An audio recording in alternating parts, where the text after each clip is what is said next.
नमस्कार दोस्तों, जब भी हम कुछ खाते हैं या पीते हैं और वो सही से डाइजेस्ट नहीं हो पाता है, ऐसा महसूस होता है कि वो हमारी छाती के अंदर या गले के अंदर अटका हुआ महसूस होता है। तो इसी के बारे में आज हम बात करेंगे। साथ में मैं आपको एक एग्जांपल लेके चलूँगा जिससे कि मैं इसको पूरी कंडीशन को आपको अच्छे से समझा सकूँ विद एग्जाम्पल के साथ, और साथ में आपको इसकी होम्योपैथिक मेडिसिन के बारे में जानकारी दूंगा। तो इस वीडियो को लास्ट तक ज़रूर देखिएगा, बिल्कुल भी स्किप मत करिएगा, जिससे कि आप इसके बारे में पूरी जानकारी पा सकें। तो मैं डॉक्टर अमित, आपका इस चैनल में बहुत बहुत स्वागत है। चलिए दोस्तों, करते हैं शुरू।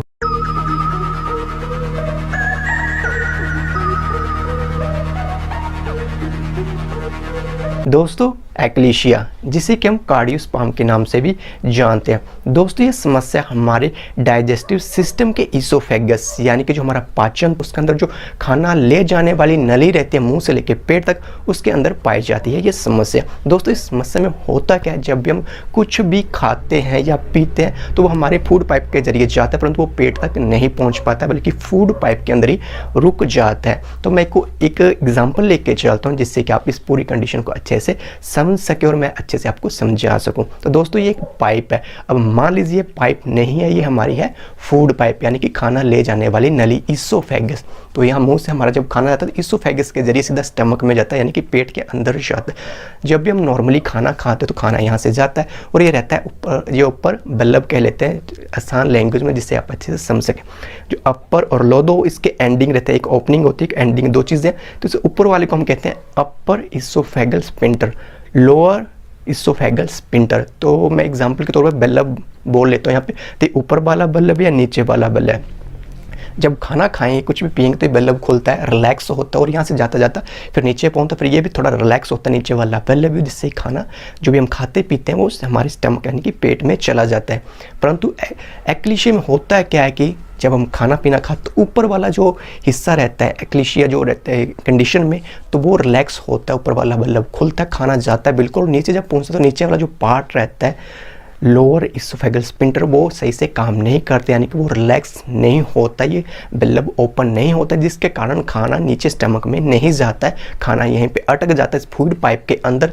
तो उसी कंडीशन को हम एक्लीशिया कहते हैं, कार्डियोस्पाम कहते हैं। अब बात करते हैं इसके कोज यानी कि कारण के बारे में। तो दोस्तों, इस कंडीशन का जो एग्जैक्ट कोज है वो अभी तक अननोन है, यानी कि ज्ञात नहीं है, परंतु कुछ कारण माने जाते हैं जिसके कारण ये समस्या देखने को मिल सकती है। जिनमें सबसे पहला कारण रहता है, जैसे कि मैंने आपको एग्जांपल में बताया, जो कि फूड पाइप रहती है इसोफेगस, जिसका जो नीचे वाला पार्ट रहता है, जो रिंग रहती है, यानी कि जो लोअर इसोफेगल स्फिंक्टर रहता है, जैसे कि मैंने एग्जांपल के तौर पे आपको बताया था, बल्लभ जो नीचे वाला रहता है, इसके अंदर जो नर्व सप्लाई रहती है, सिग्नल सिस्टम, वो डैमेज हो जाता है, तो उसके कारण ये समस्या देखने को मिल सकती है।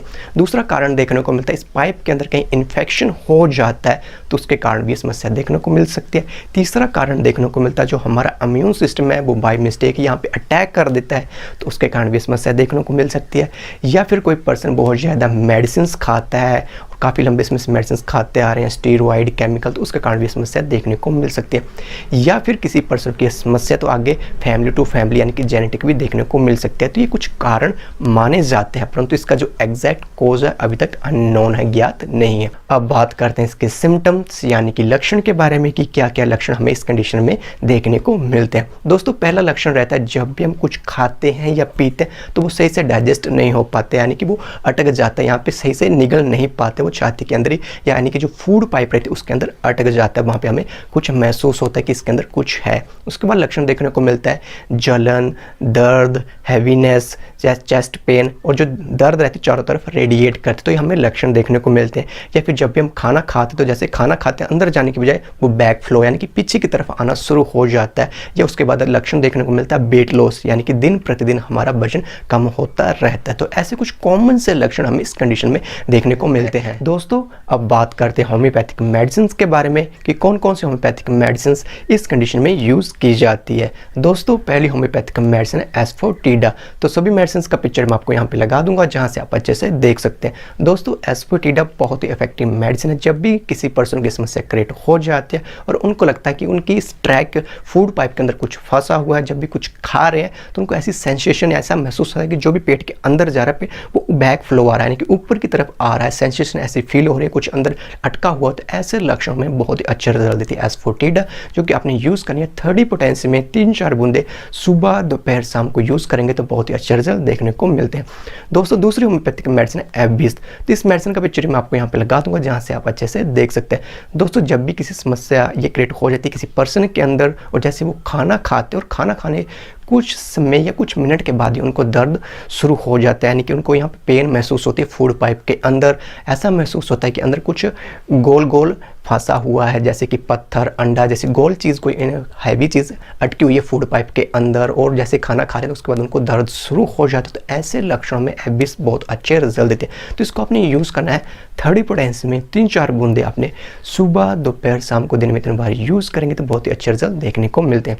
दोस्तों नेक्स्ट होम्योपैथिक मेडिसिन है कार्बोबेस। दोस्तों कार्बोबेस बहुत ही इफेक्टिव मेडिसिन है पेट से रिलेटेड समस्याओं में, और इस कंडीशन में बहुत अच्छे रिजल्ट देते हैं। दोस्तों जिन भी पर्सन का ये समस्या क्रिएट हो जाते हो, जब भी खाना खाते तो उनका जो डाइजेशन है बहुत ही स्लो काम करता है, और जो सिंपल यानी कि एक बिल्कुल एक नॉर्मल हैबिट जो रहती है, नॉर्मल मील रहती है, एक नॉर्मल खाना रहता है, वो भी बड़ी मुश्किल से पचा पाते हैं, सही से डाइजेस्ट नहीं हो पाता है, और ऐसा महसूस होता है कि कुछ फंसा हुआ है, खाना खा रहे हैं, दर्द हो रहा है और दर्द चारों तरफ फैल रही है। तो ऐसे लक्षणों में बहुत अच्छा रिजल्ट देती है।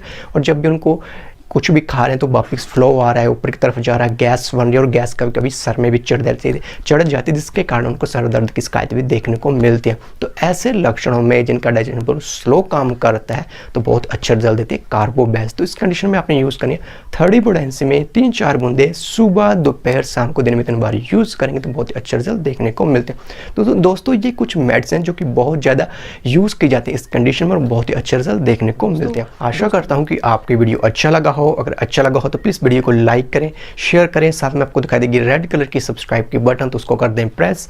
साथ में आपको दिखाई देगा बेल का आइकन, तो उसको भी कर दें प्रेस, जिससे कि आप हमारी इस यूट्यूब फैमिली के साथ जुड़ सकते हैं। चलिए दोस्तों मिलते हैं नेक्स्ट वीडियो में। जय हिंद, जय भारत, वंदे मातरम।